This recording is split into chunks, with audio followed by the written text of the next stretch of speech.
এই গোটেই মডেলটো ইতিমধ্যে বিভিন্ন ৰাজ্যই আমাৰ লগত কথা পাতি তেওঁলোকে আমাৰ পৰা লৈও গৈছে। লাহে লাহে গোটেই ভাৰততে এই নিযুক্তিৰ প্ৰক্ৰিয়াটো এটা আদৰ্শ হিচাপে বহুত ৰাজ্যই আমাৰ পৰা লৈ যাব।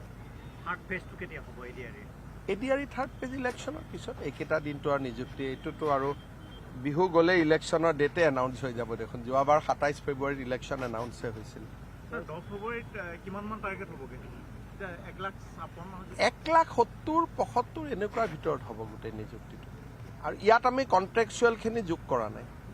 যিবিলাক কণ্ট্ৰেকচুৱেল আছে সেইখিনি বেলেগ। কণ্ট্ৰেকচুৱেলতো মই লিষ্টখন দিম, তাতো 50-60 হাজাৰ আমি দিছোঁ যোৱা 5 বছৰ। কিন্তু এতিয়ালৈকে মই কণ্ট্ৰেকচুৱেলৰ লিষ্টখন বনোৱা নাই। কাৰণ আৰু বিজেপিয়ে আজি এক অসমৰ ৰাজনীতিত নতুন ইতিহাস ৰচনা কৰিলে।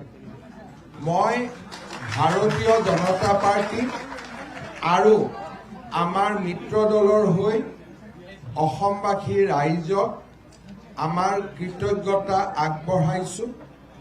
শিৰ নত কৰি প্ৰতিগৰাকী অসমবাসী ৰাইজক আমি তেওঁলোকৰ শ্ৰীচৰণত সেৱা আগবঢ়াইছোঁ আৰু অসমবাসী ৰাইজক এই ঐতিহাসিক বিজয়ৰ মুহূৰ্তত আমি অত্যন্ত বিনম্ৰতাৰে সৈতে ক'ব বিচাৰিম যে নিৰ্বাচনৰ সময়ত আমি আপোনালোকক দিয়া প্ৰতিটো প্ৰতিশ্ৰুতি পালন কৰাৰ বাবে আমি নিষ্ঠাৰে সৈতে কাম কৰিম।